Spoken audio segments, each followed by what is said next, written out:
3 number বলছে hydrogen পরমাণুর একটি ইলেকট্রন উচ্চ কক্ষপথ থেকে নিম্ন কক্ষপথে ধাপান্তরের ফলে ব্র্যাকেটের দ্বিতীয় লাইন পাওয়া যায়। আমরা জানি লাইম্যান, বামার, প্যাশ্চেন, ব্র্যাকেট।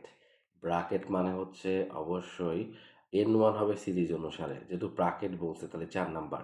কারণ লাইম্যান 1 নাম্বার, বামার 2 নাম্বার, প্যাশ্চেন 3 নাম্বার আর ব্র্যাকেট হচ্ছে 4 নাম্বার। ওকে, এবার বলছে সিরিজের দ্বিতীয় লাইন, তাহলে N2 সবসময় নির্ণয় সূত্র কী ছিল? N1 যোগ লাইন সংখ্যা, কী সংখ্যা? LINE, line number. তাহলে N1 এর মান কত? N1 এর মান হচ্ছে আমাদের, দেখো N1 এর মান হচ্ছে আমাদের 4, আর লাইন বলছে দ্বিতীয় লাইন মানে 2, তাহলে এটা হচ্ছে 6। তো দ্বিতীয় কোশ্চেনটা আমাদের এটা ডি নাম্বার ছিল যে ধাপান্তরের ফলে নির্গত রশ্মি চিকিৎসা কাছে ব্যবহার করা যাবে কিনা। তাহলে চিকিৎসা খাতে ব্যবহার করা যায় হচ্ছে IR। তাহলে আমরা লিখব যে চিকিৎসার জন্য চিকিৎসার জন্য ব্যবহৃত ব্যবহৃত তরঙ্গ দৈর্ঘ্য ব্যবহৃত তরঙ্গ দৈর্ঘ্য ব্যবহৃত ব্যবহৃত হয় হচ্ছে আয়ার যার তরঙ্গ দৈর্ঘ্য 780 ন্যানোমিটার থেকে শুরু করে 10⁶ ন্যানোমিটার, মানে প্রায় 1,00,000 ন্যানোমিটার। এই পারপাসে এবার ল্যামডা বের করবো। ল্যামডা নির্ণয় সূত্র আমরা সবাই জানি, এটা হচ্ছে RH ব্র্যাকেটে 1/n1 স্কোয়ার মাইনাস 1 কি n2 স্কোয়ার সাথে z স্কোয়ার।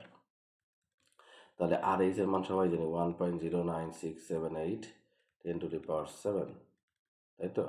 আর N1 এর মান 4, তাহলে এটা হবে 4 স্কোয়ার, স্কোয়ার করলে N1 4 কি স্কোয়ার করলে 16, মাইনাস N2 মান হচ্ছে 6, কারণ দ্বিতীয় আর ব্র্যাকেট মানে 4, এই দুটার যোগফল 6। তাহলে 1 কে এটা হচ্ছে 16, 1 কি স্কোয়ার 6 কি স্কোয়ার করলে হচ্ছে 36। তাহলে ক্যালকুলেশন যদি করি 1.0678 10⁻7 গুণন ব্র্যাকেটে 1/16, তারপর হচ্ছে মাইনাস 1/36।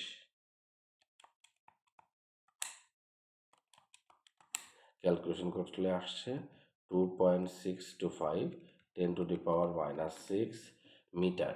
এটার সাথে 10⁹ দ্বারা গুণ করো, একক চলে আসবে ন্যানোমিটার। তাহলে 10⁹ যদি গুণ করি তাহলে অ্যান্সার আসতেছে 2625.868 ন্যানোমিটার। দেখো তো, এই যে আমাদের 7,000 থেকে শুরু করে 780 থেকে 1,00,000, এটা তো 2625 এই রেঞ্জের মধ্যে পড়ছেই। তাই বলবো যেহেতু 2625 হচ্ছে IR এর তরঙ্গ দৈর্ঘ্যের মধ্যে পড়ে, এখানে আমরা IR পাবো, আর IR পাবো মানে চিকিৎসা ক্ষেত্রে ব্যবহার করতে হবে। মানে এর নিচে যে ল্যাঙ্গুয়েজ লিখবো সেটা আমি মুখে বলে দিচ্ছি যে 2625.66 ন্যানোমিটার IR এর তরঙ্গ দৈর্ঘ্যের সীমার মধ্যে পড়ে। সুতরাং এখানে আমরা বলবো যে ইলেকট্রন ধাপান্তরের ফলে নির্গত রশ্মি চিকিৎসা ক্ষেত্রে ব্যবহার করা যাবে।